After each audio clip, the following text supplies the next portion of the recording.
নকল হীরার লোভ দেখিয়ে এবার রথযাত্রার দিনে সমস্ত সত্যি প্রকাশ্যে এনে ওই রুমা ও রুদ্রকে পুলিশে দিল ছুটি। হ্যাঁ বন্ধুরা, আমরা এমন চমক দেখতে চলেছি এই ভিডিওটির মাধ্যমে। প্রতিজ্ঞা সিরিয়ালের নতুন আপডেট পেতে অবশ্যই আমাদের চ্যানেলটির পাশে থাকবে এবং চ্যানেলটি সাবস্ক্রাইব করে বেল আইকনটি বাজিয়ে দেবে। সমস্ত অভিমান ভুলে অভি তখন আবারও ছুটিকে বাড়িতে ফিরিয়ে নিয়ে আসে, আর এতে করে তখন ছুটি আবারও স্বাভাবিক হয়ে যায়। আর এতে করেই অভির মা ছুটির কাছে ক্ষমা চেয়ে বলা যায়, আমার তখন সত্যিই খুব খারাপ লেগেছিল ছুটি, আর তার জন্য তোকে আমি উল্টোপাল্টা কথা বলে ফেলেছি, তুই আমাকে ক্ষমা করে দিস, তুই আমার কথা কিছু মনে করিস না, কষ্ট পাস না। তোর নিজের মা হলো তো তোকে কিছু না কিছু বলতো, তাহলে কি তুই এভাবেই অভিমান করে বাড়ি ছাড়তে পারতি? এতে করে তখন ছুটি বলছে, আমি সবটাই বুঝতে পারছি মা, আসলে এখানে সমস্ত ভুল আমারই হয়েছে, আসলে তখন আমাকে মাথা ঠান্ডা রেখে কথা বলতে হতো, কিন্তু আমি সত্যিই বেশি রিয়েক্ট করে ফেলেছি। এই সমস্ত শুনে তখন অভির মা ছুটিকে জড়িয়ে ধরে আর বলছে, আমি জানি তুই কখনো এই পরিবারে ক্ষতি চাসনি আর ক্ষতি চাইবিও না, তবে আমি বিশ্বাস করি সমস্ত সত্যি তুই এবার নিজেই সকলের সামনে আনতে পারবি। আর এতে করেই তখন খুবই খুশি হয়ে যায় ছুটি যে এভাবে অভির মা তাকে ভরসা করছে।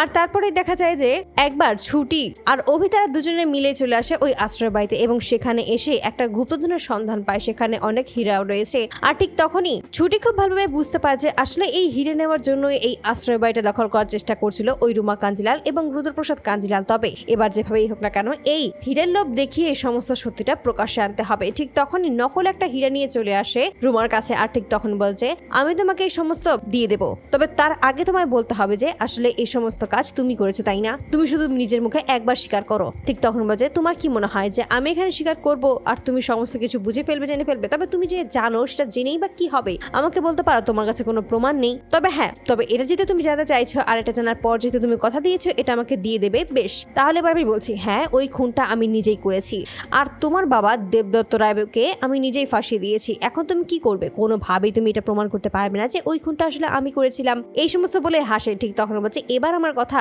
শেষ হয়েছে, এবার তুমি তোমার কথা রাখো। এই বলে তখন ওই নকল হীরাটা রুমার কাছে দিয়ে দেয়। আর ঠিক তখন বলছে, আসলে ছুটি তুমি খুব বোকা, তুমি একবারও বুঝতেও পারনি যে আসলে এই সমস্ত আমার চক্রান্ত, তুমি আমার ফাঁদে পা দিয়েছো। এই বলে কিছু লোকজনকে সেখানে ডেকে আনে। ছুটিকে মাথা যাবে, তবে তার আগে সেখানে অভি এসে সবাইকে মেরে কুপকাত করে ফেলে। ঠিক তখন বলছে, ভুল আমাদের নয়, ভুল আপনার হয়েছে রুমা কাঞ্জিলাল, আপনি বুঝতে পারেননি যে আপনি আসলে ভুল জায়গায় ভুল কথাগুলো বলে ফেলেছেন। তবে আপনার একটা দিক খুব ভালো লাগলো যে আপনি এভাবে যে ছুটির কথায় নিজেই ফাঁদে পড়ে যাবে সেটা আমি কখনো ভাবতেই পারিনি। আপনার কি মনে হয় ছুটি এখানে এমনিতেই এসেছে?